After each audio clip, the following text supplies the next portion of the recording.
Welcome to The Shield Within. The issues discussed on the Shield Within podcast do not reflect the opinions of any specific agency. They are the views of the host and the guest. Any persons discussed may be fictional for comedic purposes only. This podcast is rated explicit and listener discretion is advised. Listening to The Shield Within may trigger repressed or suppressed memories or experiences. Please contact a mental health professional at your earliest convenience. It's time for the chaos to cease. Time to open yourself to peace. From the hours you've put in. To the next shift you begin. From the endless pursuit of release. That finds the worst unleashed. Transform the ugly into a win. Get to know your shield within.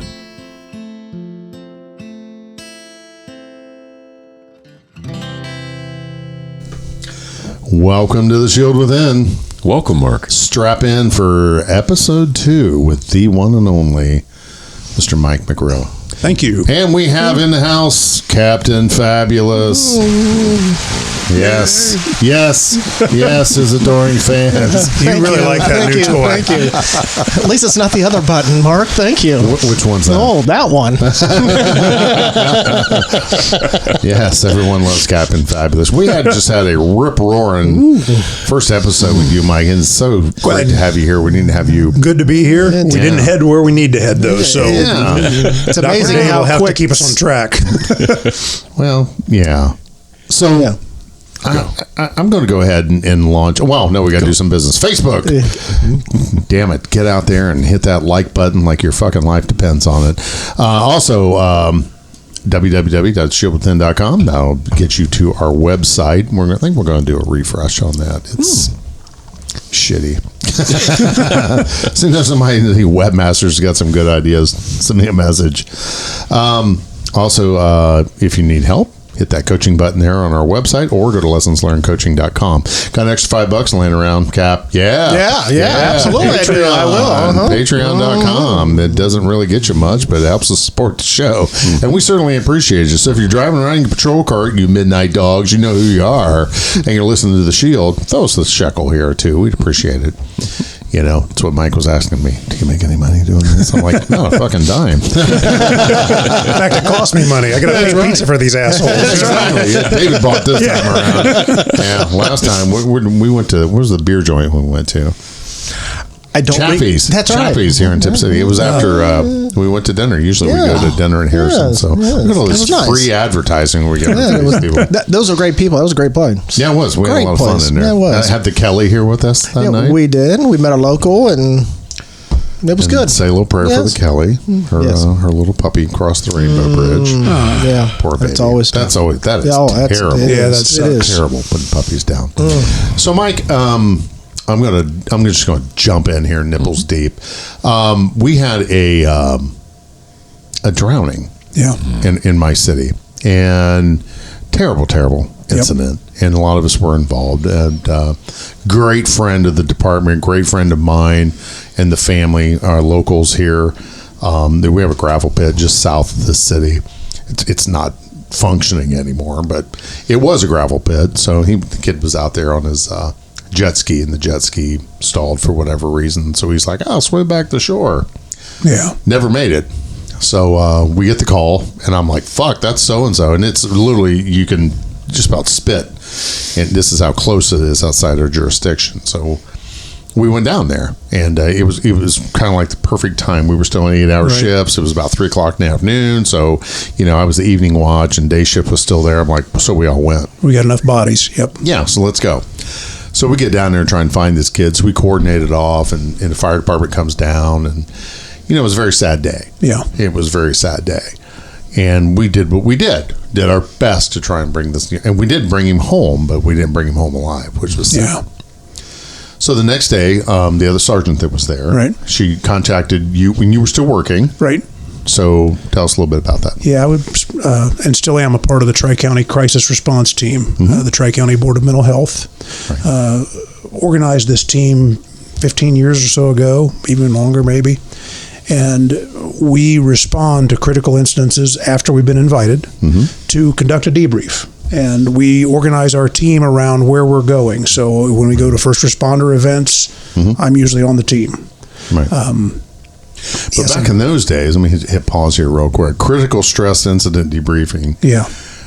Wasn't really a thing. That shit, no. didn't we, Cap? Law enforcement didn't know about it. I mean, the fire guys were ahead of us. Yes. Right. Oh, yes. yeah. Oh, yeah. It's cops that was suck it up, Buttercup, because we don't need this shit around Oh, here. yeah. Yeah. And what's wrong with you, you pussy? Yeah. You know. Yeah. I can't sleep in that, so drink some more. Yeah. You know, You're that was right. kind of the thing. Your other sergeant, you two were the sergeants on that shift, and she is part of our team, or was at that time. She no longer is. She called and said, hey, we don't do our own backyard. I don't do anybody. I try not to do people in Shelby County where I'm from, but I'll do Miami and Dark. And then she'll come up and do Shelby County if necessary with a team. And she called and says, hey, can you guys come down? And it's my shift. And I want to, she wanted to set that example as one of the leaders for that shift and for those young recruits, wanted to set the example. And I don't know where you were in the time on your feelings about mental health. I don't know where that occurred in your career. I was ready to eat my gun. Okay. Were you still the mindset of, had you gotten counseling yet? Had you? That was that. Oh, you're still like, fuck that shit. No, but that was the joke. Was that I came out of the closet during that meeting. Right. I had been going to therapy for a couple years. Yeah. Because that was in 20. But God, we don't want to tell anybody that because they'll think we're weak. Oh, we never do. We knew. No, God, no, I wasn't telling. Especially them motherfuckers. But you did. In that debrief, your shift was circled up. The other lady, she was from the Ohio Crisis Response Team. Yes. And she's the bigwig, so she was lead. And at one point there, we talk about what to expect over the next days, weeks, and we talked about how would it affect you, and you said, well, I'm not sleeping right now. And the young troop beside you, I mean, it was almost like he deflated. He goes, oh God, I thought I was fucking going crazy. Right. I thought, I didn't want to say anything because I thought you thought your department would take your badge and your gun and escort your little happy ass out the door. But within that room, and that we say that ahead of time, we don't work for your department. We are not here to talk to anybody or tell them. I don't even tell your chief what we talk about. Hey, they showed up. And you putting that out there gave him the opportunity to realize that it was okay in that moment to feel what he was feeling, which is absolutely normal after a traumatic incident. And you may very well have saved that cat's life. I don't know if he's still in law enforcement or not. I mean, I can still see him sitting there. It was so impactful to me, Mark. I can see you, and he's sitting to your right. Yeah. And, I forget who that is now. Yeah. But again, it was, I guess you were comfortable enough at that point in sharing. Well, Mike, at that point in the game, I had went to see David. See that we had I think our meeting was at 2:00. I was in his office 2 hours. I was in there at 11. Okay. So we went from 11 to noon. I left there. Thank you. Yeah, Papa Rock. I left there, went straight to work. I went in for that meeting. And then, so everybody's like, hey, how you doing? I was like, well, I was at therapy this morning. And everybody's head turned in the room, like snapped around, like, what? Physical therapy? What'd you do? Hurt your leg? But that was the day I decided to tell everyone that I'm going to therapy. Good. Good. And to let them know that it was okay to go.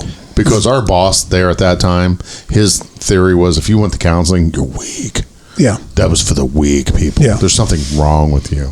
Yeah. But that was what those people were being told. Yeah. Was that the chief that passed away and we escorted his body up to Bowling Green? No, that was the great chief. Yeah. That was Chief Tom Davidson. Yeah. But I remember helping do that escort. We appreciate you being there, brother. Appreciate you being there. That was a good trip. We sent him off right. Yes, we did. I was very, very proud of our people in our honor guard when we did that. I've always wanted to drive up I-75 with my lights on and just wave at OSP as we go by. Wasn't that fun? Yeah. But anyway, so that's why they were having that feeling. So I wanted to kind of bridge that gap. That was so powerful. And I've shared that when I did mental health first aid training. No shit. I would share that story. And never by name, but I sometimes I came out. It was Tip City because you're absolutely. Well, I don't teach that shit anymore. So it doesn't do me good definition now. We'll get you a challenge coin. Oh yes, they're coming in. But, cool. We'll get that for you, Mike. Cool. But anyway, I wanted them to know that it's okay to go to therapy. Yep. Had I started an EMDR by that time? No.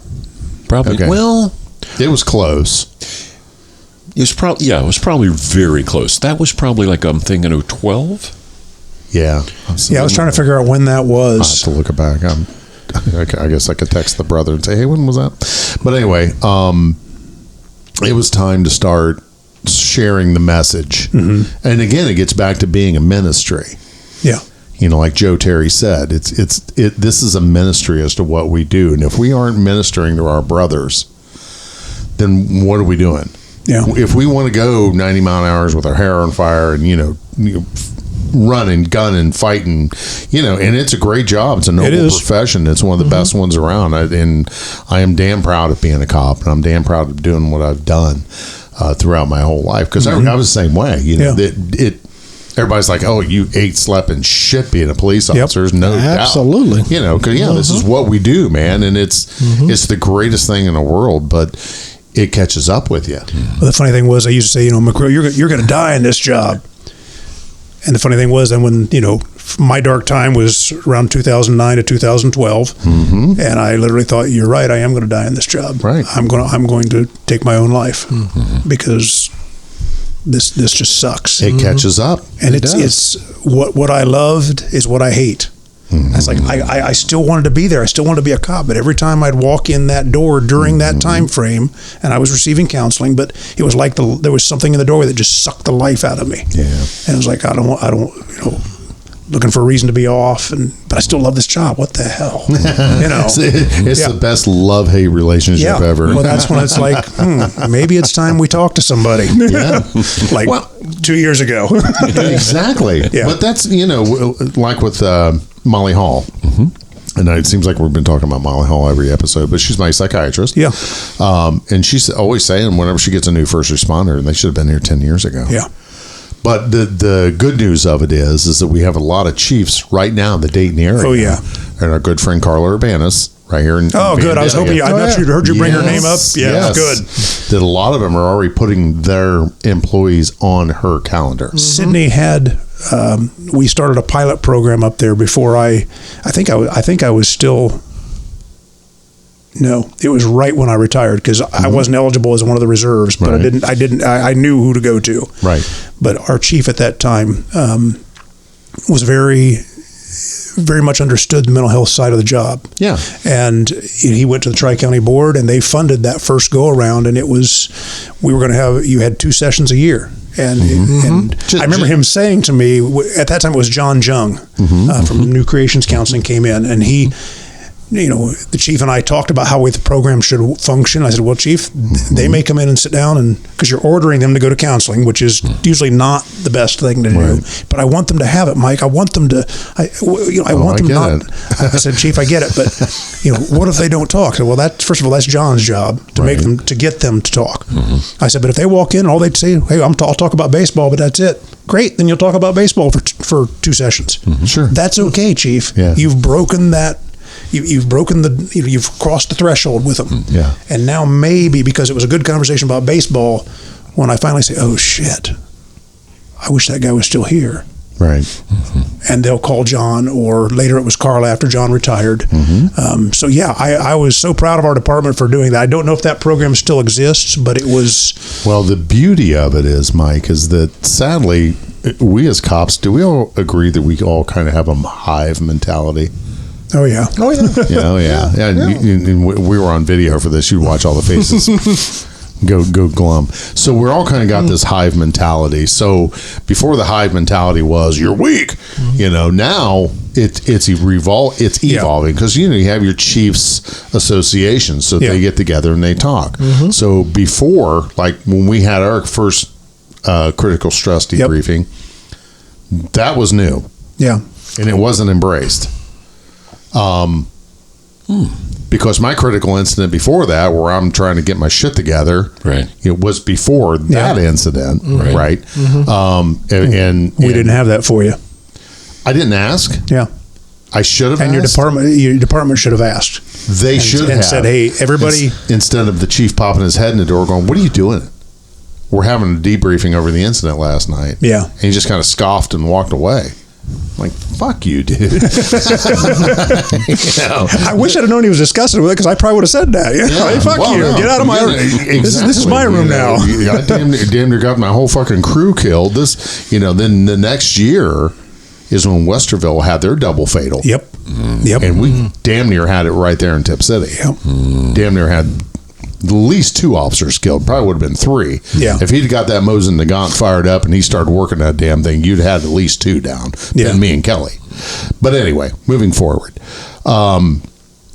That was new. Now it's getting to be more mainstream, and I applaud the chiefs that are doing it. Thank you, gentlemen. If you're listening, thank you very much. Absolutely. Keep your guys informed. And like what Mike said, Yeah.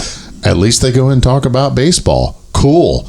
But you've already made that intake, right, Dr. David? Right. As long as you got your intake and you're on the calendar, Right.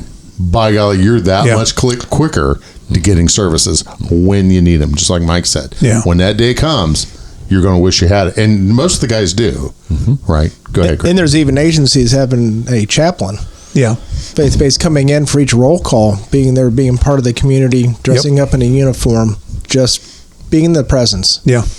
And as they move forward with in law enforcement, back during our time, is you never heard about faith. You never heard about being a Christian or anything like that. Right. Now, it's more being talked about. More mainstream. It's absolutely an acceptance with that, which is kind of neat because, again, we're back to our fours with it. And it's neat how things are getting to that process of how do you process what you're seeing and what you're thinking of, what you're impacted today may not impact you. It might be a year, 10 years down the road, years down the road. Where the fuck this come from? Right, right. How do I unpack? Well, but that's what happened with our friend. Yeah, absolutely. He was good to go, and all of a sudden, boom, today's the day. Yep.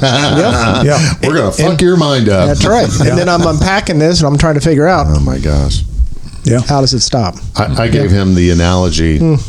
I said, you're trying to pick up sand with your hands fully spread. Yeah. And you're trying to pick it up, and all it's doing is pouring between it, and you can't put it back.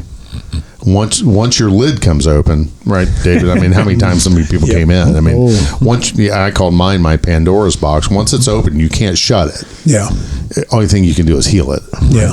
And that healing sucks. Would you agree with that, Mike? Oh. Isn't that it's yeah. I mean, it's painful, but so worth it. But so worth it. Yeah. I mean, I don't know how you say that. This hurts, but I can't imagine. Not going through it. Well, like I say, and I'll say it again. Go do the work. Yeah. Your future self will thank you. Yeah. The Save a Warrior group that you've plugged several times, thank you. They're a wonderful organization. I went through cohort 088 back in 2019. And they now have, bro. Yeah, they have a hashtag DTFW, do the fucking work. Because, you go to the program, you have a wonderful, when I went, it was 4 days, wonderful 4 days, but that doesn't fix you. That just opens the door and makes you receptive. Right. Yeah. The 500-day plan came after I was there. They wanted us to do adult children of alcoholics and dysfunctional families programming, and that was kind of the thing. And it was the laundry list workbook, which is now part of the 500-day plan. But I tried to attend some of those meetings, and we were just kind of like, okay, what do we do here? It just wasn't. And I'd been in 12-step rooms as an officer. I went to NA meetings, not because I was using, but because that was part of my work to reach out to the folks that were struggling. And so I was familiar with 12-step programs.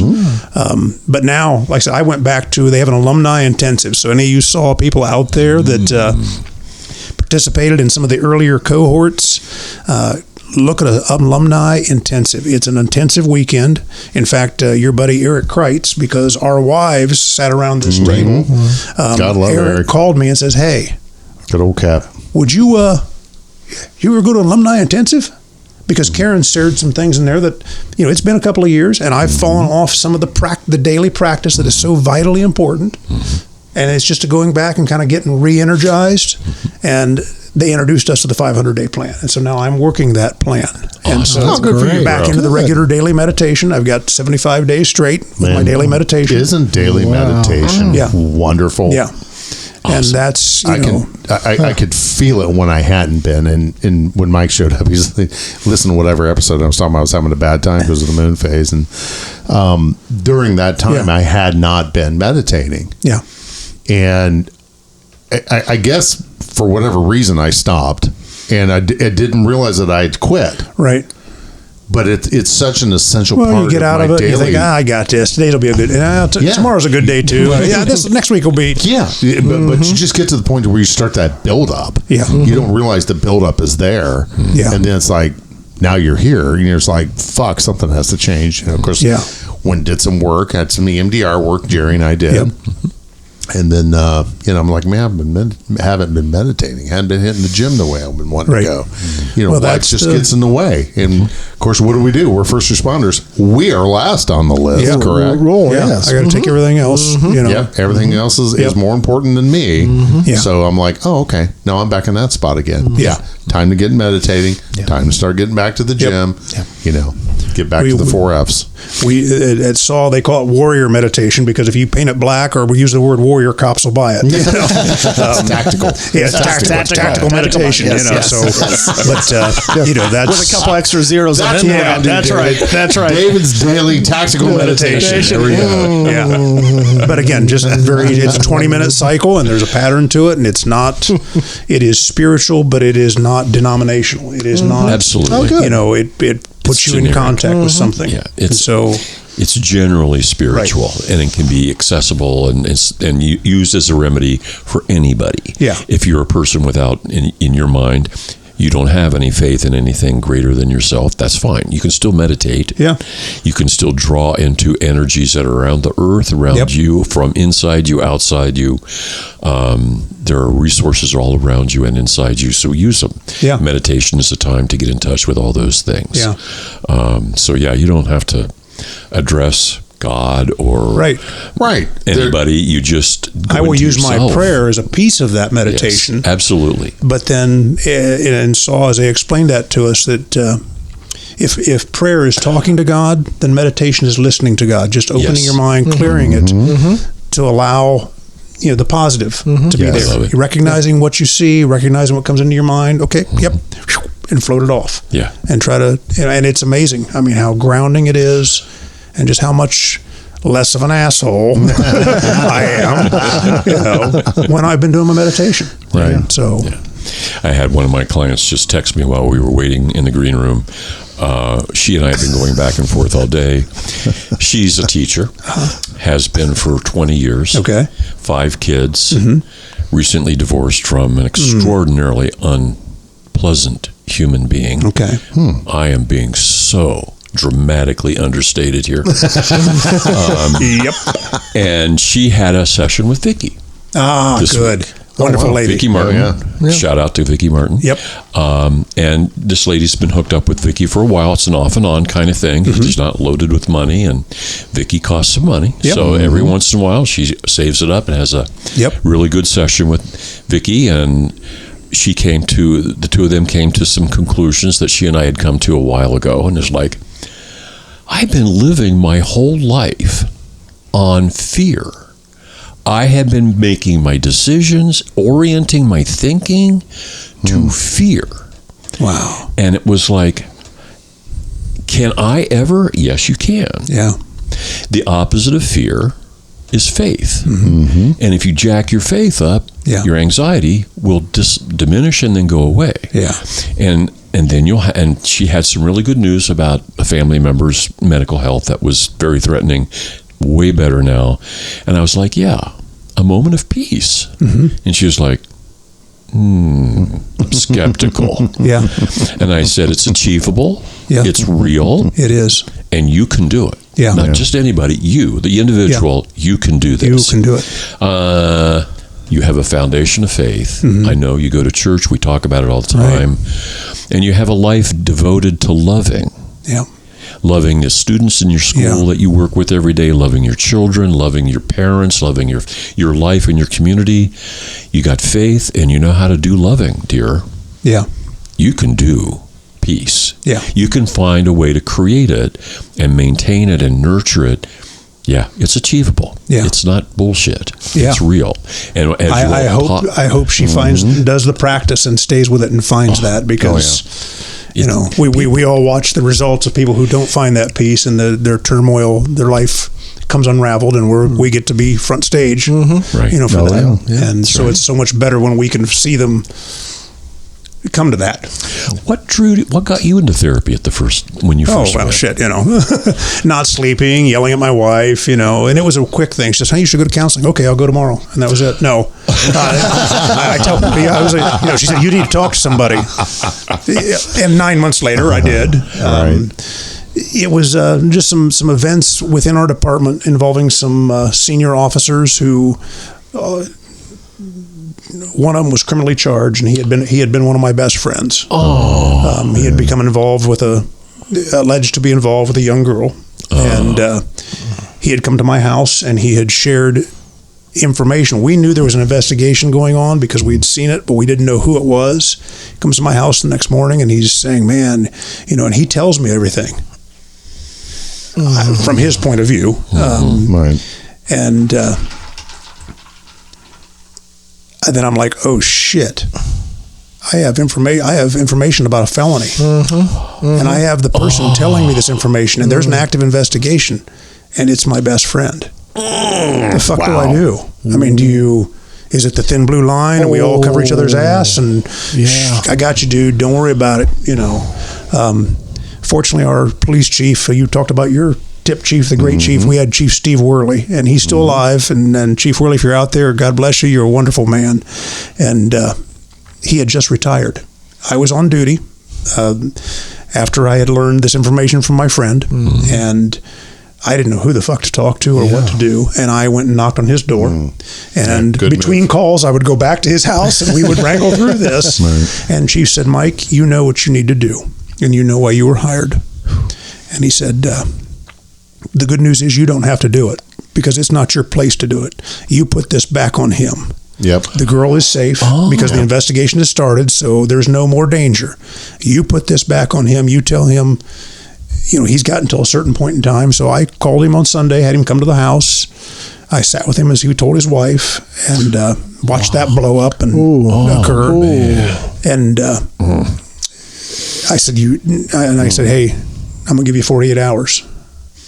Well, okay. Well, I said, "You've put me in a bad position, and I don't want to do this. I want you to do it because," I said, if that's what you think you have to do, but I'll take care of it." 48 hours came and went. I called the captain and said, "Hey, have you heard from him?" "Nope." Page, email, phones, voicemails, all ways to get a hold of him. My friend didn't. So I said, "I need you to come to the house." My daughter was homesick, and the captain came, and I said, "I need to tell you what I know." And that tore me up. And our friendship ended. Our friendship ended. They said that we talked about this earlier. Moral injury. Yes. Yeah. And and I didn't understand moral that. Moral injury. Right there, buddy. Right. So that's what later Tammy Weber Gilbert, we referred to her earlier. And Tammy, if you're out there, God bless you too. I did meet with her 9 months later.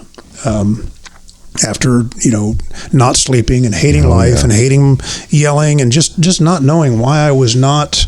Well, that's a gigantic betrayal. That's a terrible bingo to put you in. It is. Just to jump 20 years ahead, about 2 years ago we reconnected and we are now friends again. We take motorcycle trips together, and it's a part of his life that we agreed out to that we're not going to discuss that, and it's a time that was in the past, just like my addiction crowd. We don't talk about what's happened to you. We talk about you. But anyway, I met with Tammy, and we did our intake with a list of all the dumb questions. And are you suicidal? And Karen's sitting right beside me. So, "Oh, no." And then Karen steps out, and I go, "Hey, Tammy, question number 10 on there?" Hell yeah. She goes, "Thank you." So I spent some time with her. After that first session, she says, "Mike, this is post-traumatic stress." And I said, "No," I said, I didn't get shot. I didn't watch anybody get shot. This isn't blood and gore. I can't, she goes, "Mike, this is traumatic to you as that physical injury would be to someone else." She says, "You have a sense of, what was the guy's name? Professor over at Ohio State in social work. Started there, anyway, think of his name some other time. Right before you go to sleep tonight. Yeah, he talked about the just world concept. He said, "You have a view of a just world, and this violates that just world. That that is when good things. That's it. You do good things happen. You do bad things happen. Good people don't do bad things. Right. And all of a sudden, this man who he had gone to the Civil Service Board when I failed that civil service test. He had gone to the Civil Service Board on my behalf. Says, I know Mike, and everything it says in there is not correct. And if he ever does any of those things, you're talking about the civil psyche valve. Yeah. Those things are. He said, if make a note, we'll come back to that. Yeah. He said, if he ever behaves in any way, shape, or form like that, and loses his job, I expect to lose my job right along beside him, because I tell you that won't be him. Yeah. So he had gone out on a limb for me to get my job, and then I had to. Wow. But I still believe he had retired on a medical, and I still believe there was unresolved trauma from the job. Yes. Oh, yes. And this behavior was a result of that unresolved trauma. So that's why it's so fucking important to take care of this. Well, Mike, I can't agree more with that, because how many times, and I just had this talk the other day with a colleague. He was talking about one of his officers was just high speed low drag, and he's the next thing you know, he's getting divorced and he's got this stripper girlfriend. I'm like, I said, dude, hit the pause button. Yeah, he's got unresolved trauma. No. Yes. Yeah. Yes. When this behavior that is so out of character, exactly, something's not right. Yeah, and I was the same way. Yeah. My trauma was I was doing fucking bizarre shit. You know, and that's where you got to get grounded. You got to get your feet flat on the ground. Yeah. If you got to go to therapy for a little bit, it's okay. Well, part of the issue was this occurred in the fall of 2009, and then the following August. Right before I went to Tammy, our SWAT commander was not going to be at training. He was a 23-year veteran, great guy, loved him, would go through a door with him to this day anytime. Right. He wasn't at SWAT training, so he had to go to court in another county for juvenile court. So we call him. I'm trying to convert our MP5 to simunitions, and I'm calling him on the phone. Hey, Sarge, hey, you going to make the rest of the training? Well, the lawyers are talking right now, and you know how it is. I might be able to join you guys up at the school later on. Turns out he was in a hotel room with a 16-year-old girl. Oh my God! And of course, he lost his job real quick. He resigned, but that hit me. Just as I was coming out of that, and it's what Tammy said. She goes, Mike, it's this incident and this incident, and it's the moral injury. It's like, oh my God, that's a double whammy. What the fuck were you thinking? How could this possibly be? Aside from the legal aspect, is a piece of ass worth that? Yeah. And how many times has the wrong head thought? Oh, hell yeah. What's that old adage there, Cap? Yeah. The badge will get you. But badge will get it for you, but it'll also get you badge. Yeah, absolutely. I feel like I'm owed a rain check, though. I never had those opportunities. Somebody, they're like, oh, hell no, he's too damn ugly. Well, nope, ain't worth it. We don't want the badge. Forget it. Yep. So, but... So a lot of that hit, but it was, she suggested I go on Lexapro, and she's not able to prescribe, but she says, I need you to talk to your family doctor. He can call me, we'll consult, and they did. And my doctor, I said, I'm on the SWAT team. I was a sniper at the time. I said, I can't take something that's going to jeopardize my ability to carry a weapon. Right, yeah. And so he's scrolling through all the side effects, and he says, no, I think this will, let's do this. So I took the Lexapro for 6 months as prescribed, and he said, Mike, I'll prescribe this, but this is not the fix. Your brain knows how to fix itself with Tammy's help. But the path is covered in fog. This will just remove the fog, and your brain will begin to see the path again. And you must continue the counseling. Sweet. And so I was with her for about 9 months, and on the Lexapro for about 6 months. And when later on in my career, I got to do the trauma-informed policing for the state of Ohio, which is where the mental health video we referred to earlier came up. Yeah. As we're doing the pilot of that and building it at Apata, one jackass, a PATA instructor who's never been a real cop any day in his life, but thinks he knows the career, chimes up and, well, the video's not ready. Can you tell us what's going to be about? And I go through the whole thing and talk about the medication. Oh, God, no, we can't be talking about medication. I do a survey in all my classes, and 95% of our officers won't work with somebody on medication. I said, really? I said, then this is the fucking perfect time to talk about this. Right. I said, because that's complete horse shit. Yeah. And, it was funny because next year, Jen Cox and I are teaching that class all over the state. Right. And we were the lead teaching team. And he'd go, how do you guys keep getting such rave reviews? Because hey, you remember that part about where I told you about being honest and opening up and saying it? And how many guys came down afterwards? Oh, God, me too. Oh, God, thank you for the medication. Yeah. Thank you for telling me it's okay to take the medication. Hey, don't you talk to your department. But my department was my lieutenant at the time did not report. I don't know if he reported it to the chief. I reported it to my lieutenant. Right. And his name is Dan. He's a wonderful man. Dan, I hope you're listening. Whether the chief at that time was an asshole, it was not Chief Worley. Right. It was an asshole who I did not get along with, and I came close to leaving, but I was in that dark period, so maybe it wasn't him, maybe it was me. Yeah. But Dan... he did his job as a supervisor. Yeah, I don't know if he passed it up. Why doesn't need to make it outside his four walls? I told him. The other thing I tell in those classes, I say it was funny because my lieutenant finally asked me about it. But he couldn't ask me about it sitting in his office or sitting in a roll call or sitting side by side in a cruiser. We're doing an alarm call at a warehouse, and we've cleared it. They cut the power line, so there's no power in the building, no windows, so it's completely fucking dark, and we're waiting on the key holder. Hey, some of the guys, are you okay? I said, yeah, Dan, I'm doing okay. Well, we know it's been a long, we know there's been a lot of stuff going on, and you just don't seem the same, and we're worried about you. Right. He can't say this in the daylight and look me in the eye because got to do it in a dark alley. Dan, I said, thank you. I said, Dan, I was going to come talk to you. I said, I'm talking to a counselor. I said, I'm going to start on the medication. My doctor's going to prescribe it. And very cool. So we had this wonderful conversation about mental health with a crusty old veteran, but we couldn't do it in the daylight. We had to do it in the dark. But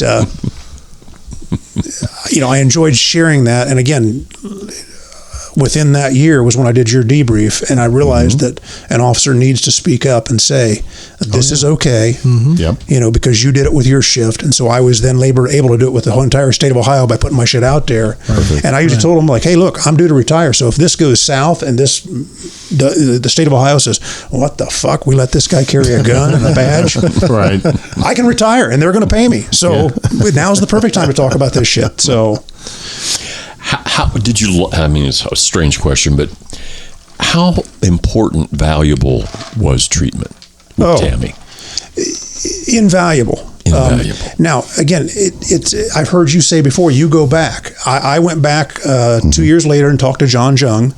Tammy had moved on to another area, and it was much more easy for me to get to John Jung. Actually, Jody Long of the Tri-County Board made a personal call to John. Right. Hi, Jody. Hi, Jody.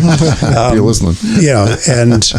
So I got an appointment with John because he was the director of New Creations at the time. So he didn't take a lot of clients. Right. But he took me as a favor to Jody. Spent time with him and went back to him again 2 years later. So I waited too long, though. It needs to be more often than every 2 years. I mean, that's what I learned. First of all, do the fucking work. Second of all, continue to go. I mean, I get a sore throat. I don't wait for 9 months to see if it clears up. I go to the doctor. I want an antibiotic right now. Because I want to feel better. So why don't we do that with our mental health? I know. Why do I wait 9 months or a year or 2 years? I'll get over it. That's what it is. I'll get better. This will go away because first of all, because this is not a real thing. Yeah. It's not a cold. It's not a flu bug. It's not a bacteria or a virus. No, it's a fucking chemical change in your brain, Sparky, that is beyond your ability to control. If I could will my sore throat to go away, I would, but it doesn't work. That's right. Right. How did you decide to retire? That's interesting. I had a great job. I was a community resource officer, which means I did all the... It really was a great job. No, it was. Somebody agrees with you, too. That was... screaming in terror. No. She was home. I just heard I was a community... noticed my garage door was open. I'm like, here we go. So I was the community resource officer. I'd been that for about 2 or 3 years. We brought that program back. It was tailor-made for what I love to do. But just got that feeling that it's time. Karen and I took a motorcycle ride down to the Dragon's Tail, down North Carolina-Tennessee border. Came home, turned in my paperwork, said, I'm out of here in 1 month, guys. Yep. Wow. I sent the email, hauled ass out the door. I was headed to one of the daycares to do my weekly visits with the kids. And, the chief's number was 161, 180. Shit. 80, go ahead. 1019 back station for my office, please. 61, can it wait? I'm due up at the... Negative. Respond now, please. fuck. And, what the hell is this? Yeah. Because I didn't give him any warning this was coming. I didn't walk in his office and tell him, and but hey, and it was time. And I stayed. I retired for 3 months, and then came back as a reserve and did the drug outreach program, which would be a great topic for another day. We're going to run out of time before we can get through all that. Yeah, we got time. But it was just you just knew it was time. I still love the job, and I wanted to walk out while I loved the job, and they still loved me. Right. I'm not saying, man, that fucking asshole should have left 2 or 3 years Frank ago. Sinatra always says the best time to leave a party is when you're still having fun. Yeah, that's right. Yeah, and that's the best time to go out. And I had a guy call me up. He's like, "When do you know when you're ready to retire?" And I'm when you're asking that question, exactly. Yeah, that's what I said. I said, "Why are you asking?" Yes. Well, I got these feelings. That's it. That's it. It's not fun anymore. I knew I was ready to retire. I was on my way over to London. We were driving late. I think it was probably a pit class, so I was leaving late. And there was a crash on 70 under the 202 bridge. Of course, traffic's all slowed down. I'm running a little late anyway, and there's this car spun up the wall there. Not your jurisdiction, not your duty, and you stopped. Normally, I would have gotten out and checked for injuries and, and just kind of directed the scene a little bit. Nope, not that day. I hit the right berm, passed all that shit. Oh, you didn't stop. I was going to say, I figured you stopped. That was the day I knew I was done. Yeah. The day that I'm like, fuck this, some other fucking hero can take care of it. Doesn't look like a fatality. I don't need to be there. And it was just going to be a fender bender. I don't need to. They're out walking around the car. Normally I probably would have stopped and thrown some cones out and, road flares, put your anti-vest on, and out there driving traffic. Yes. And any other time I would have done that. But I can remember passing that crash scene, and I was driving on 70 just past Route 4, and I thought, I think I'm done. I just remember saying that to myself. I think I'm done. Good. You do. I'm glad you had that thought. I'm glad you followed through with it. And then, we went from there. So Awesome. And thank God you're still here. Thank God you talked to Dr. Dave and the others. Oh, yeah. Yeah, because there was... if not for them, I know I wouldn't be here. No. I eventually would have probably shot myself. Oh, yeah. Well, I wanted to know I was going to hang myself. No, I was going to shoot myself. Yeah. That pergola out there was going to be... Nope. And I was going into another jurisdiction because my guys weren't going to find me. I was going to be that shit in somebody else's head. How fucking selfish is that? Right. Yeah. So, but the recovery portion of it, once you have that thought process, it's not that you want to end your life, you want to end the pain. And as Jay Clark says, you need to end the super inflated ego. Don't kill the body. The body's good. It's that part of your ego is what you need to unfuck. It's the fact that you've unresolved trauma that you've gone purposely untreated. That's the shit you need to fix. And that's where that superflated ego is like, oh, I'm fine. The fuck you are. Go fix this shit. I'm a SWAT cop. I'm fine. I can handle this. That's exactly. But then I'm at home thinking about killing myself. It's like, how can I? You know you're lying. I mean, I'm putting on this. You're lying to everybody facade at that point in the game. Oh, I got this. You know. No, you don't. No, I don't. Your brain is physically injured. The chemicals are not the way they're supposed to be. They're not in balance. No. So, and you're right. So when you start thinking, this is a good solution. Now this is the time you need to be saying, I need to humble the fuck up. And let me ask you this: have you been around someone that you see they're really miserable? and you're like, come on, bro, and they're like, nope, fuck it. And I'm just like, Fortunately, that guy, he was in our detective section, and I turned him on to Save Aware. Now, he swears to God I'm the one that hit the submit button for him. I did not. I swear to God, I did not hit submit. He submitted. He was supposed to go, and he backed out 2 weeks before his cohort. However, after he, I don't know. I'd have to ask Jake or Eric about how often that happens, but. I had already been through it. I was working in our department as a reserve doing the other program. But in retirement, he remembered that conversation, and then he got hooked up with a program called Warrior Path. And the camp he went to is up in Maine. We'd had an officer involved shooting up in Sydney, or an officer shot, I should say. And the young troop that was on that had exchanged rounds with the suspect, didn't stay long in the department. He just could, the fact that if he had shot that guy, he wouldn't have shot our sergeant later on. Right. And I tried to explain to him, dude, that's not, we miss 80% of the time in a dynamic event like this, and you were in the dark. Right. This is not your fault. Right. And that young boy wasn't ready to hear it, but he later went to Warrior Path. And then this retired officer had a connection with him, and he talked to the retired officer into going to Warrior Path, and now this old crusty fucker teaches up there. Oh, that's great. Yeah, he's like, hey, dude, you need to come through the program and start teaching for me up here. It's like, well, maybe we'll do that. You know. But other programs, Save a Warrior, Warrior Path, First Responder Bridge, what's the State Patrol's version called where they go to the hotel for the weekend? That's where I met Carla. Oh, okay. Yeah, I met Carla in a hotel over the weekend. Yeah. Sorry, Carla, I didn't mean it quite to come out that way. No, I'd actually met her before, but. Ohio Assist. It's an acronym for something. I went through that one just because I wanted to understand what their program was to be able to refer officers to it. So that's great. I steal their memes all the time, or I used to steal them. I don't steal them anymore. I repost them. But Ohio Assist is a good program here. Well, Steve Click. It was, Clickster. We've had him. I've taught classes. I know you have. I've taught classes with him. He's a great guy, and he's banging the drum for our cause now on a higher level. You said the drum. What did you think I was going to say? My mind's always in the gutter. I know. I talked about your hand under the table or some shit like that in some of your previous ones. You haven't mentioned genitals. I've been really disappointed. We've not gone to genitals at all during the show. I was prepared with all my bathroom, my 6th grade bathroom humor. I was ready. We're just glad you have pants on.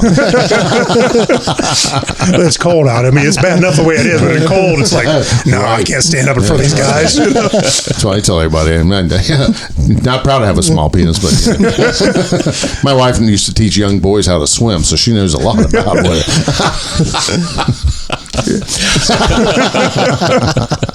Break the ice up.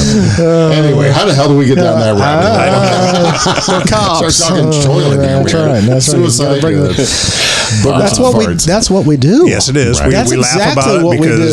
When you go out and you go to those critical incidents, and then you go back and then they say, there's 3 cops sitting around joking, eating a hamburger like nothing happened. And that's how you deal with what we're doing. What we just did here, of all the rabbit holes we went down to, and then what we end up with. Reminds me of an incident. Go ahead. I was on night shift, and we get a dead body call. And I'm the second officer there. The first guy is there, and the family's in the kitchen crying, and the officer is coming out of the bathroom. And he's like, no. I said, well, did you check him? He goes, no, you can if you want. So I walk in. This guy's been down for a while. He didn't want to say that. He's bent over, butt in the air, butthole wide open. And I'm like, and I walk out, and he's talking to the family who's just inconsolable, and he catches my eye. I'm like, you're a dick, and I'm kicking your ass. That was some bullshit. Because I walked in ready to do CPR. I'm going to get my life-saving award out of that. Oh, my God. That's not his mouth. Wow. Yeah. Well, but the sick humor. We went back to the station and laughed. We still laugh about that. Yeah. Don't ever want that family to know that we found humor in that. But the guy had been down for probably a day, and it was just, it's what you cope with. But I was thinking, I'm going to get my life-saving award on this one. It's like, Isn't that funny? We're going to go charging into a scene for that. Back during COVID, one of my officers, we respond out to the care facilities that are here in Tip City, and they had a whole COVID wing, and it just had like sign after sign, you must be gowned and blah blah blah blah blah, and this woman's in cardiac arrest, so he went charging in there. I guess was so focused on he's going to go do some chest compressions. Oh yeah, because you're last. You're last. She's first. Exposed himself. You got the suit of armor on. You're ready to go. And he was so mad. We didn't used to put our gloves on. There's blood. Fuck that. I didn't take time to put my gloves on. I'm just right in the business. That's right. Yes. How many times have we been absolutely right. Blood all over our uniforms. You're all right, I'll change it tonight. That's right. We didn't take time to put on any gloves. No. It's like, I just got to get to that wound and hold you. That's right. Well, dumbass. Like FD Donnie says, and you look for the blue canary up there. You do. That's right. Chief Worley's the one who first made that joke when they were sending me out for white powder out of an envelope or something. I'm driving. Was that back during the anthrax? I'm driving. I'm a new officer. I just finished my FTO, and I'm gonna great. When he said something about blue canary when I ran driving out there, I'm like, okay, yeah. Blue canary, blue. Well, police officer, canary. Canary in a coal mine, that's when they put the canaries in there. If the canary died, blue. Oh shit! I got back and get the chief. I figured out what blue canary means. He's just laughing his ass off. But I'd charge right in there. Hey, it was anthrax. Let me see that envelope. That's right. Yeah, I'll take that. Got to sample it, man. Yeah, that's anthrax. All right. Put it in the oven. Sonny Crockett. That's right. Rub the cocaine on my lips. Yeah, it's all good. Make sure it's any good. That's right. That's a low grade anthrax. That's low grade. That's right. Where'd you get that stuff? That's right. David, what else do you have for us? Good Lord. You enjoying the show, David? You're just sitting over there just laughing. Yeah. Two other things I'm going to throw up at you. I saw. Thanks for saying it. I was thinking too, but go ahead. I saw a picture of you getting an award as a Kentucky colonel. McRill. Yes, What I am. in the world is this? Well, the Kentucky Colonels are you're recognized as someone who does good in your community, Nice. and it is the old joke about a Kentucky Colonel. This really is the Order of Kentucky Colonels, and it's the governor of Kentucky has to give it to you. My grandmother has one. Yes, And one of our citizens in Sydney knew a lot of the work that I had done with community resource and different things, and put me. He was a Kentucky colonel. Only another colonel can nominate you for it. And he talked to our chief, and they had to get all these letters and stuff. And they called me over to a city council meeting, and I show up. We were teaching RAD, rape and aggression defense, and so I'm all sweaty and sweat. Yeah, they just told me to come to the council chambers, and I'm like, oh shit, because the chief couldn't tell me what it was, so I'm not really in full uniform. And here's this guy, and he actually dresses like Colonel Sanders. He does Colonel Sanders commercials. He's a great guy. Yeah, but there's Colonel Sanders. They call me up and give me, usher me into the Order of the Kentucky Colonels. That's great. Yeah. Actually, Chief should have let you know. Oh, by the way, wear your uniform. Yeah. Dress up a little bit. But I would like to some deodorant. He said later, he said, Mike, you were doing exactly the reason you're receiving the award. You were doing this work in the community. He said, so you were dressed fully appropriate for the moment. Good for you. I was like, but there again, you're 35 years old. By this time, you're what, mid-40s? Oh, yeah. Yeah. But maybe 50. You are happy to go out and do that work. Oh, yeah. Yeah. Well, it wasn't patrol work. Hell yeah. I mean, but that's how you serve the community. Yeah. Right. And I think another direction that law enforcement has is you don't have people that live there anymore, or the people that are actually vested. You don't have to live there to be vested in the community. I think that's where for me, I did. I don't know that I would have been as effective an officer in Tip as I was in Sydney. Right. Because I never had lived in Tip. Correct. And I didn't have you don't have a connection. I don't have the connection. I don't know their families, generational. Right. It's a job. And I didn't grow up in Tip. I've been a Miami County boy my whole life, but I ran around. I had friends from Tip City. Yeah. And I knew the area, and I knew the city, and I knew the officers that worked here. So there was a connection there. But once you get in, but when we started, you were still having to live within your community. Correct. I mean, the residency requirements hadn't changed, and I still think I understand not wanting to go to the grocery store with the guy that you arrested last night for domestic violence, but at the same time, I think there's a value in being there. There's a little bit to that, though. So we aren't always adversarial with the people we arrest. Right. And I can tell you how many times where I've arrested people and they've thanked me. Yeah. And that's if you're doing the job the right way, that's why it's safe to be in your community. Right. Yeah. And that's why I tell them this isn't personal. This is what you did, bro. Yeah. This is not the end of the road. You will get past this. Just there was a guy I almost fucking shot one night.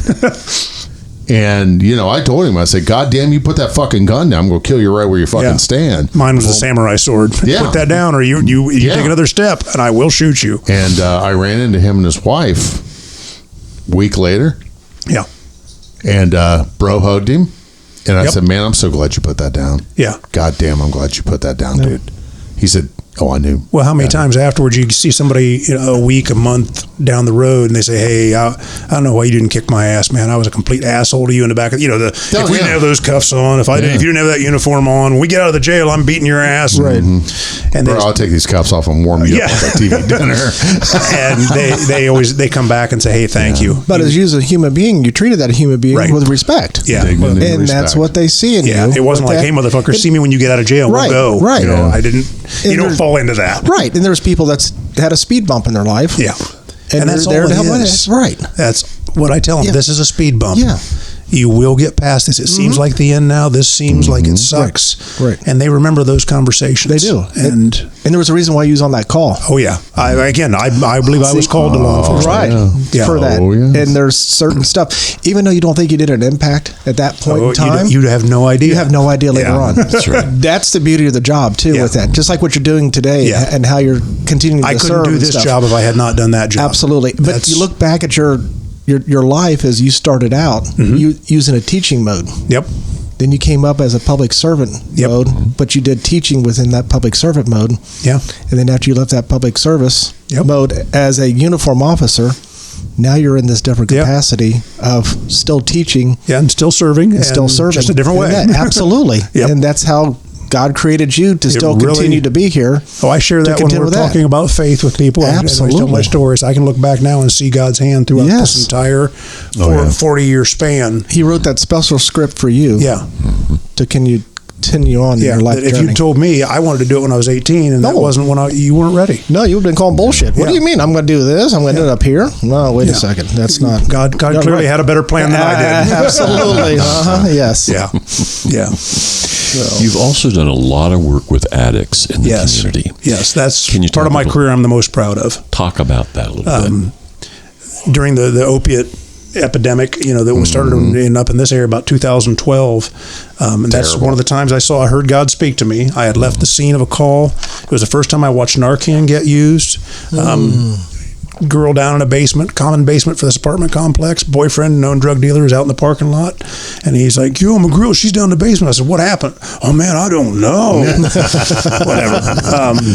I get down there. She's laying there with the spoon, the needle, the cotton, and other spoons and needles. So this is a common flop area for many people using. The contrast of this pretty girl laying there in this soiled, dank basement with all these, it was just this... And she's taking those last breaths, and there ain't shit I can do because she, and the squad, thank God, was 30 seconds behind me. They came in, hit her with Narcan. She popped up. At that time, we still took them to the ER. They had no choice. They had to be transported. Yep. When I left there, it was an overpowering thought. That is one of my children. What are you doing? I'm writing a report. There'll be 3 copies. Nope.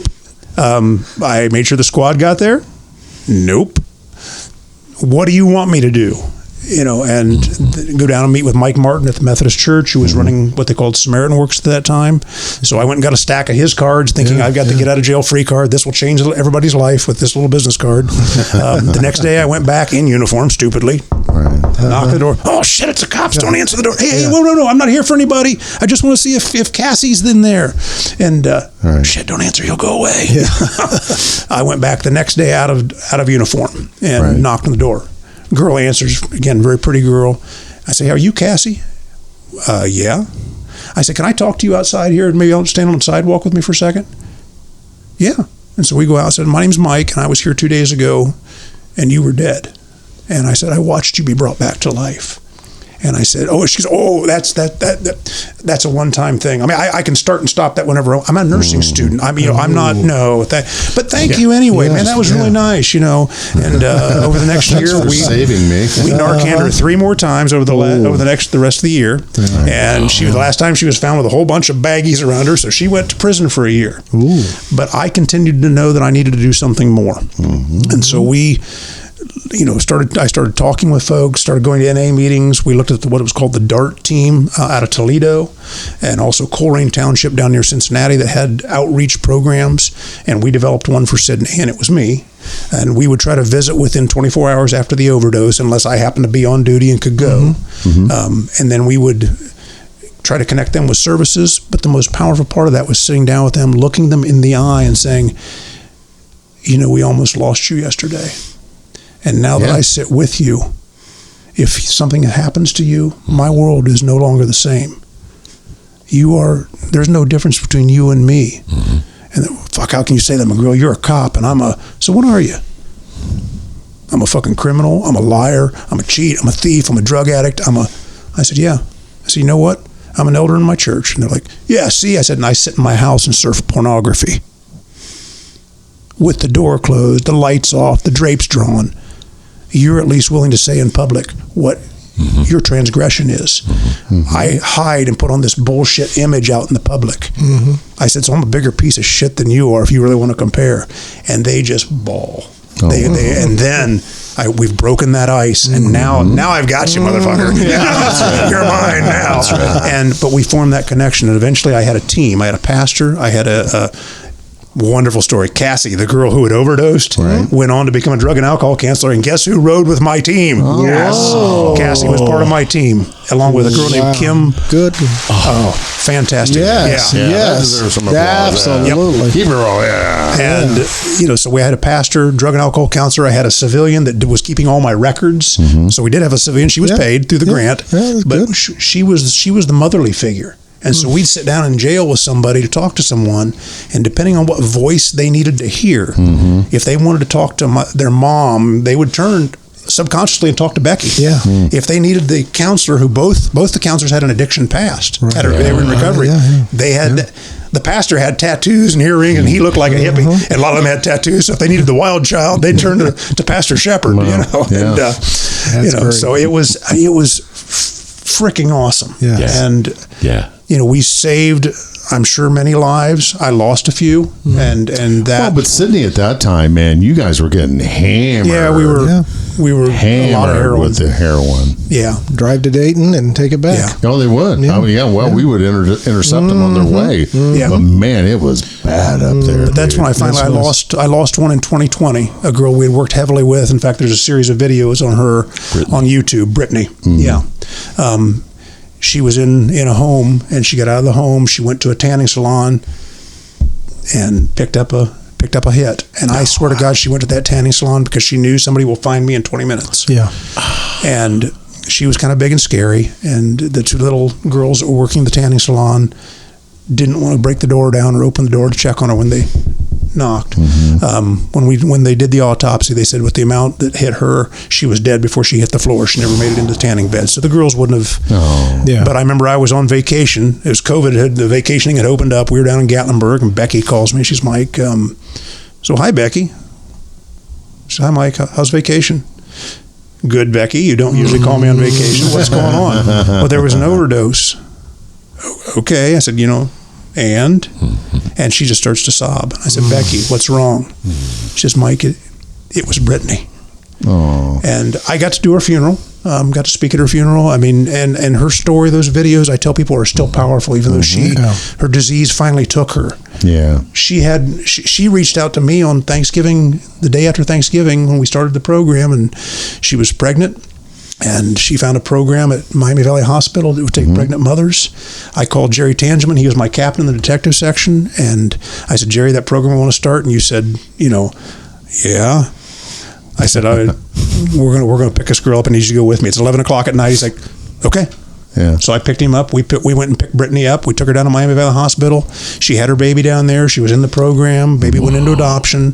But I mean, if she had not reached out and took the chance to trust a cop when you're a felon drug dealer. I think she'd been in prison 2 or 3 times, and she is one of my favorite people. And I never thought as a cop I would say, the felon been in prison a number of times. They're my favorite people. I got to attend NA meetings. The NA community allowed me to attend the meetings in Shelby County. They're open, and I said, I want to learn the secret language. I want to learn the handshake. I want to know the words to say that will convince people to stop using. They laughed at my ignorance and said, hey, shit, McRill, there ain't nothing you can say. But say it anyway, because we remember all of that. And when we're ready. And so I spent 5 years going to NA meetings as a cop, sitting in full uniform, badge, gun. And I got to read the opening statements about why are we here, and we do recover because sometimes there wasn't enough people to read them all. And so it was, I did the circle at the end with them and the prayers, and it was great for you, man. I mean, just some fantastic shit. Wow. Why didn't we have him on earlier? But I had a chief that allowed it. Yes, and he that's had the embraced. key right there. Yeah, he had embraced the mental health side, and I said, Chief, this is just an ugly cousin. Is all it is. There before the grace of God. Any one of these people could have been a cop, or any one of these cops could have been this person. That's right. I said, so this is just what we are doing anyway. So, and he allowed me to didn't make me popular with a lot of my cop brothers. It's like, because you're treating these people, the best way to deal with them is throw their ass in jail. Right. These are criminals. Well, that's kind of the hive, right? That's the hive mentality. It's kind of like, you use marijuana. You're a druggie. Yeah. But I thought that way for a while. Hey, dipshit, you're a drunk. You drink every night, so what's the fucking difference? Right. And David and I, during session, we would have great debates. I thought you were going to say we'd have a joint and everything. Really? I was on that way with you, too. Yeah, motherfucker. Let's go. No, but we would always debate about that. And, of course, I was drinking the Kool-Aid. Oh, yeah, because I'm just regurgitating what I've been told. The Ohio Revised Code says it's illegal. 24 hours intoxication. I'm like, what the fuck is getting me high for 24 hours? And that's bullshit. I mean, it may show up in your bloodstream for that, but you're not high for that. But I can tell you, it's like my friend today, he would rather grind it out, not sleeping. I'm like, well, just stop at a dispensary and get one. Yeah. Just start low. Don't buy that shit on the street because there's still fentanyl in it and all that shit. Go through your doctor. Get or if it's the recreational that you have access to, if But those are the same people that'll go home and drink, a fifth of bourbon, 12-pack of beer. They just keep pounding that alcohol. I argued they don't go that. to sleep. They pass the fuck out. I argued that, and those people don't want. First of all, you call them those people again, and I'm beating your ass, okay? Because they're fucking human beings, and they have names, and so they're not those people. But those people, I said. So this drunk over here that you're friends with is okay. Now we're just talking a fucking molecule of alcohol versus a molecule of heroin. It's the same damn ugly thing, but alcohol is legal, so we think that's acceptable. Sorry, you're going to get me on a high horse here. I love my folks. No, that's good. That's good. It's a good conversation, and I can remember, my folks. We took a big toll in Tip City too. We lost a lot of people then due to heroin overdoses. But it's like the one guy. He stopped by the PD. Knew, they know when you work, and he stopped in there one day because he wanted to see me. Yeah, and he's recovered. He put some weight on. So, man, you look great, dude. He wanted to share with you. He wanted you to be proud of him. Yes, and I was. Bro hugged him. I said, "Man, good job, man. Keep it up. Very Get proud your job. of you. Take care." Because they don't get to hear that. I'm proud of you. Somebody in authority thinks you're awesome. Right. Yeah. Right. Yes. Because you saw me at my lowest point. Yeah, because I'm usually the cat that's arresting you. Right. But I also want to tell you that, God, you're so worth it. Sadly, 2 weeks later, man. Yep. He didn't make it. The disease comes back, and that circles us around. I don't know how close we are on time, but if we don't take care of our show, it goes long as post-traumatic stress disease, put another quarter in the meter. It will claim us. You stop the meditation, you stop the work, you stop the medication, you stop the counseling, and eventually it's going to go back to what it was, and you will end up taking your life. Right. Yeah, we are no different than we're a drug addict. We're addicted to the shit. No, we're adrenaline junkies. Yes. Talk about that. Like, I'm an adrenaline junkie. I told you what I love is what I hate. Right. Yes. Why do I do this thing that is damaging to me? Because I love it. Right. And then when I heard my heroin addict say the same thing I said, how can you take that shit that just killed your buddy? Oh, I don't take it right away, but like an hour later, because that's where the shit is. That's the flame. That's the, and I tell them, hey, I think I may ought to try heroin because, God, hearing you guys talk about it, it's liquid joy. It's being in the presence of God. It's the best sex you've ever had. My God, why wouldn't I want to try that? And they're like, oh, Jesus, McRill, don't ever say that. Don't ever say that. It's a fucking lie. It will kill you. It is not worth it. Right. That's the lie to it. But they're telling me that as a cop and trusting me with that. Yeah. I'm like, oh, my God. Lord, thank you for putting me in this job and letting me do this shit. Now I know why I'm here. Yes. Right. So let's go there. Yeah. The reason why God told me, no, don't kill yourself, because he had something else he wanted me to do. Yeah, he said he had a podcast to do. Right. Yeah, right. Exactly. Get your ass up off the floor and get the equipment. That's right. And that's why we're here today. I think that's part of the reason why we're still here today. That's right. Yeah. David and I sat down there in that bar in Clearwater, Florida. I had no idea what had happened that morning. Right. Till 5 episodes ago. Yeah. But that kind of just brought him and I back together to be able to sit around this table in this studio and do this show. And I'm very, very thankful for it. And I'm great to have you here today. Good to be here. Love to have you back. Anytime. I'm retired. I don't do shit in the evening, so. We have so much more to talk about. Oh, I could talk forever. So, it's the gift of gab. Being that teacher, it's like, the lesson's done. Oh, shit, we got 15 that's why you're minutes. a cop. I got to talk for another 15 minutes. That's absolutely right. Yeah. Or, hey, I totally get what you just said there because, backup's not here yet. I got to tap dance this until somebody gets here. We can arrest this motherfucker. You get good at talking or good at fighting. Yeah. And I'm not that big. It's like, somebody's got, I don't want to get hurt. I'll talk first. I could take a punch, but yeah. Well, one last question, maybe. Sure, go ahead. Now, in your food distribution, do you see any of the former addicts? Yeah, all the time. What's that like? Most of them are doing well. I just got a call today. A lady called me. She's a regular at the pantry, and she called me and says, "Hey, Mike, can you get me a referral to a rehab center?" And I said, "Hey."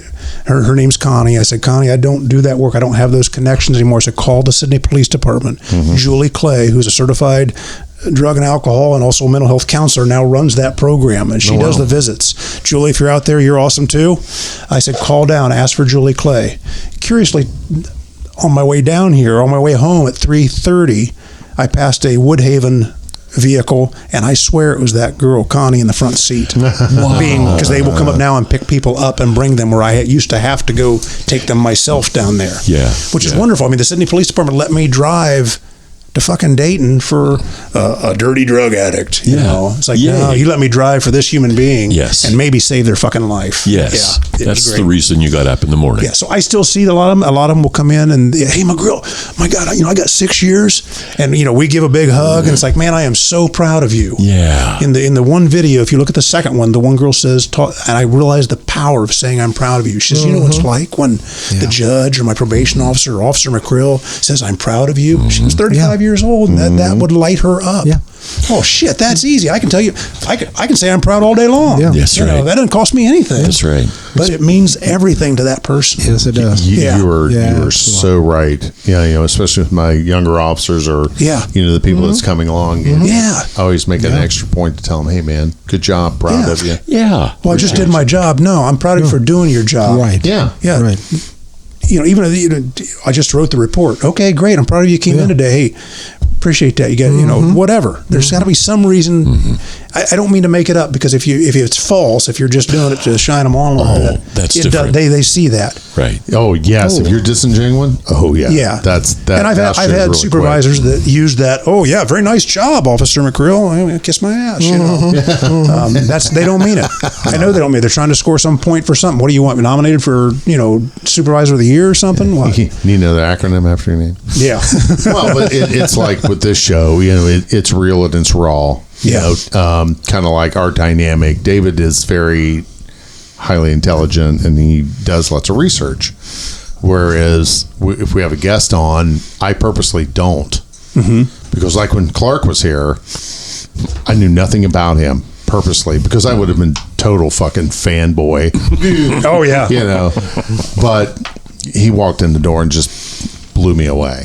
Yeah. I mean, I was exhausted after that show because of his high energy. But he's walked the path. My gosh. He had the same shit, and he's survived it, and he's now going back, coming back for you. We came back for you. Yes. That's and it's genuine. That's what it is and he's hyper about it. I mean, you get me talking about the agape or my recovery folks. I'm the same fucking way. What can we do to help out? Is there something we can do? Is if someone listens to the show and they want to be able to help out with your food bank? Oh, if you're in Sydney, come on up, come in the back door, help, and I'll put you at the packing table. Just spend time with folks. Offer to walk them out to their car and load their groceries. Shit, nobody does that anymore. If someone wants to donate? They can donate. I'll be honest, we are self-funded. We have a wonderful program, so there are other worthy causes. If you want to donate in Shelby County right now, Mercy Mission House. It's the homeless shelter that we opened a couple of years ago. That's the new kid in town. They need the bump. But if you want to donate food, come on in. We'll put your food on the shelf. I mean, we get people all the time bring food to us.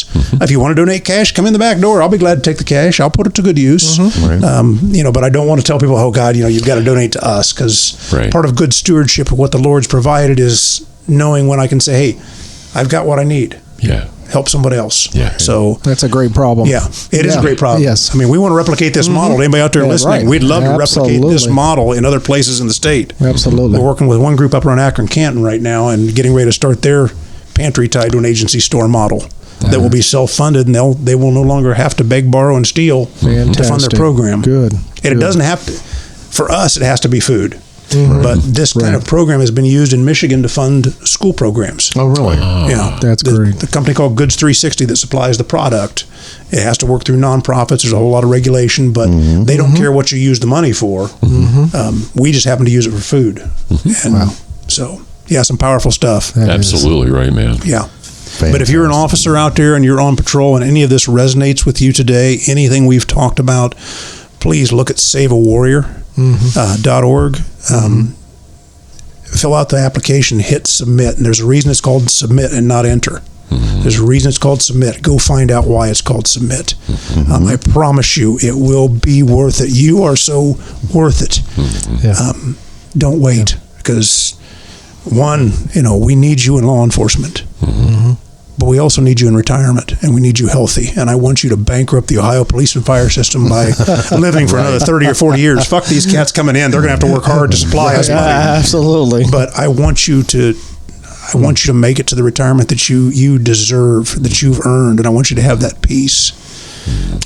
Peace is big. Yeah. You talked, I think, in your December that we had lost 2 this year in Ohio to suicide. Yeah. And it's sad, the one officer, I'm not going to say the agency, I had them in my academy class in 2020, because as soon as I saw her photo, and I was like, So I called my colleague, and he's like, I'm pretty sure. So then I called our executive officer, and they're like, yep. I knew it. I knew that was who they were. Yeah. But that just made it hurt a little more. Yeah. Did you go up for an honor guard to Lima when they had the suicide? That's been probably 10 years ago. Yeah, I was probably there. Okay, and that was so out of the ordinary, because we don't do honor guards for suicide. That was nothing happens. You kill yourself in the line of duty. Right. We don't recognize you. Right. Yeah. Lima said, "Fuck that." Right. Their policy said something different, and the one guy from the honor guard that I talked with, he said, "I went in the chief. Chief says, yeah, I know what policy says. We'll change that policy later. Today we're going to do the right thing." And we honored that officer, and we honored his life and his service. And we had us all lined up, saluting as he was led out. We escorted him to the cemetery, 21 gun salute. If you had watched that from the outside, you would have not known that was not a real line of duty death, so to speak. Right. But it was a real line of duty death. That guy did his job. He was a hell of a cop. Yeah. Heard all sorts of good things about him. Yeah. And he just got to a point where your wagon gets full, man. Yeah. And sometimes it's just that one more drop, and the cup splashes over. And how many, you always fall back that coulda, woulda, shoulda. Sometimes that phone call makes the difference. Oh, yeah. And I can tell you, when I was on the shelf for that 72 days, those reach outs meant the world to me.